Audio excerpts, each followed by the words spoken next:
Coalition joined hands to fast-track Bill C-5 to bypass environmental reviews, ignore provincial jurisdictions, and trample on the constitutional rights of Indigenous peoples. This legislation is enabling legislation. It creates the possibility of these projects. Now, there's lots of suggestions of what the actual projects could be, but it creates the possibility, but a very clear process, which has at its heart consultation, full consultation with Indigenous peoples to define what is a nation-building project.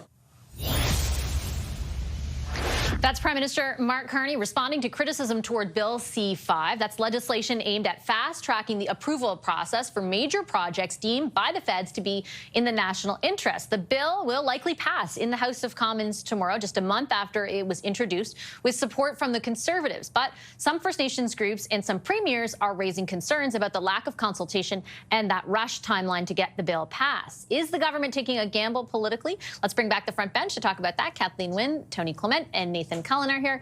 Tony, I'll start with you. It's a whole new world where it's the Conservatives and Liberals working together in order to advance an agenda, which is very different than what it was like for the past 4 years or so. Your thoughts on the pushback and the way the government is responding? Yeah, well, first of all, both political parties, as you alluded to, Vashi, ran on this in the federal election. So I don't think it's terribly surprising. I think I would be more surprised if the Conservatives then whirled around and opposed something that they campaigned on in the election. I do believe it is important to continue to have consultation, but the thing that I'm scratching my head over is what businesses need to participate in large projects is certainty.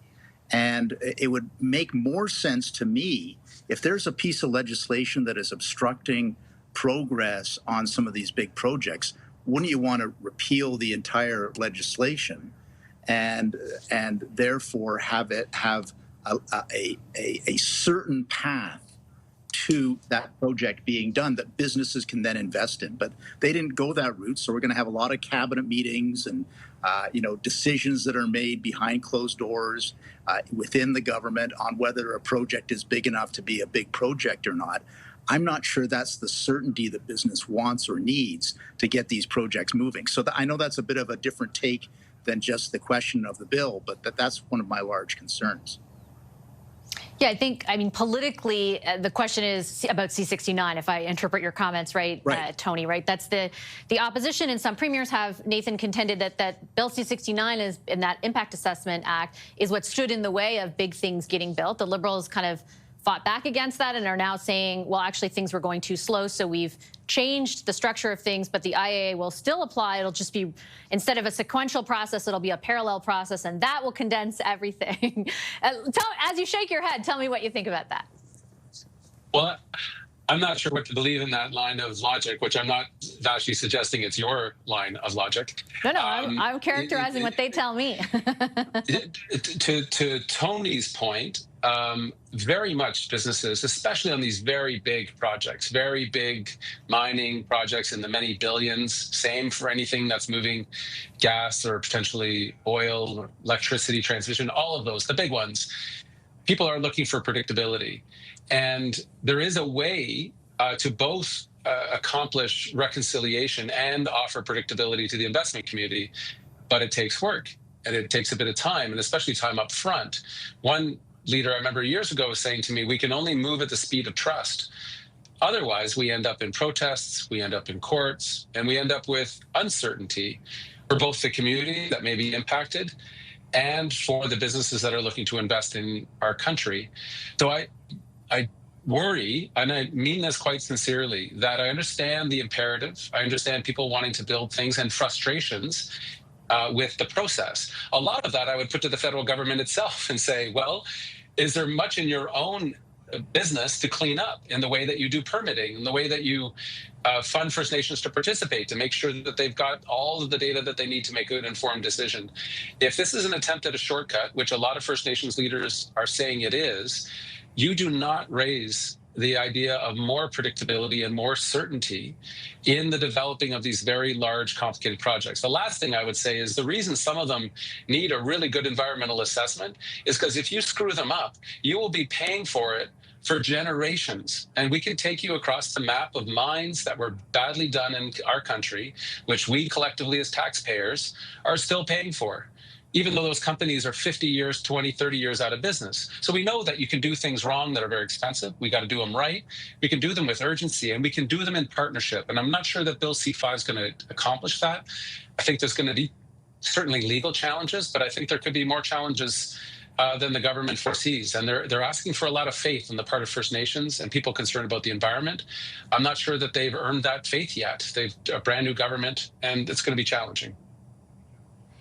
It's not perfectly analogous to, coincidentally, Bill 5 in Ontario, Kathleen, but a lot of the same sort of speculation has arisen, which is we get what the imperative is to do that, but ultimately, is this going to, in the long term, make it even harder? Are you going to face blockades? Are you going to face more impediments because of the rush nature in both instances of getting this through, with the idea of there being an economic imperative behind it? Do you think that that is possible? How do you think this will go for them? Well, I wanted to make this comparison, Vashi, because I think that people are very nervous. I think that First Nations are very nervous. First Nations in Ontario are looking at Bill 5, which I think is more egregious and less certain to deliver consultation and due process than Bill C-5, but marginally so, And I think that is what is creating anxiety.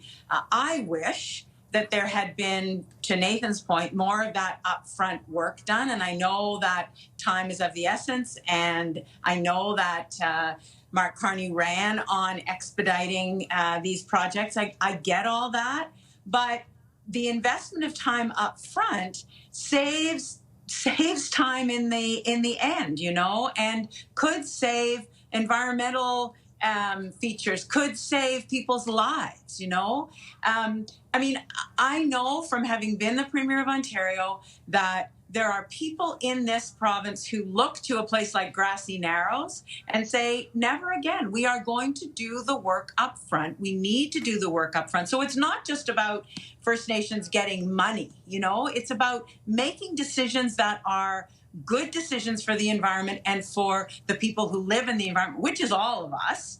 And it's also about a partnership. It's about a government-to-government partnership. And I worry that language is not prominent enough in this process. So I think we as a country are walking a very fine line right now in terms of our ability to do exactly what the Prime Minister ran on.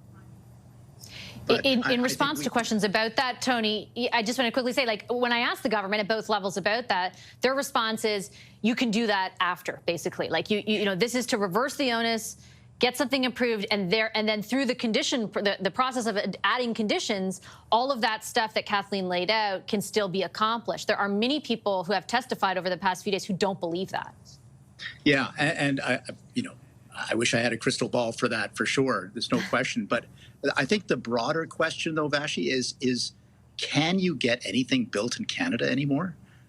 And I'm not trying to be facetious, but we've had a track record of 20, 30 years, encompassing different hues of government, where that isn't necessarily the case. And we're now at a point where, as the Prime Minister has said, part of our sovereignty hinges on the fact that we have to build up our economy and not be beholden to our lovely neighbor to the south. So there are large issues at stake, and I'm not trying to detract from Indigenous groups, First Nations, or environmental groups, or what have you. But at the end of the day, we actually don't build a lot in this country, at least on time and on budget. And that is a large economic problem for our competitiveness and our productivity, and dare I say, our economic independence. I'm running up against a commercial, but I have time for a comment from both Nathan and Kathleen. Nathan, you first. So very quickly, I look at British Columbia, and that one of the leading proponents of building housing right now is a First Nations-led organization and company, the MST, that's set up in Vancouver, biggest developer in the country. We are building mines in northern BC right now that are consent-driven processes. Of course you can. Of course you can build. You can't expect any more in 2025 to just bring a hammer down and push people out of the way, which certain projects tried. I'm thinking of Northern Gateway in my region, did a terrible job of proposing something that had risk. So I think there's a way to do it. The process of Bill C-5 was so rushed that it's put a lot of suspicion, and I think it's going to build resistance, unfortunately, but also understandably. Last word to you, Yeah, Kathleen. I mean, I think the claim that nothing's been built in Canada for, I don't know how long Tony's thinking, but I mean, when I was Premier, we were building energy infrastructure across the province. You know, there are mines that have been opened. So I think there is a way to do this with the right kind of consultation. I believe that Mark Carney and his government will use the provisions of Bill C-5 to do the right kind of consultation. I just wish that more of it had been done up front. That's my concern. Okay, I'm going to leave it on that note. Thanks, everybody. Appreciate the great discussion. Kathleen Wynne, Tony Clement, and Nathan Cullen, our front bench this evening.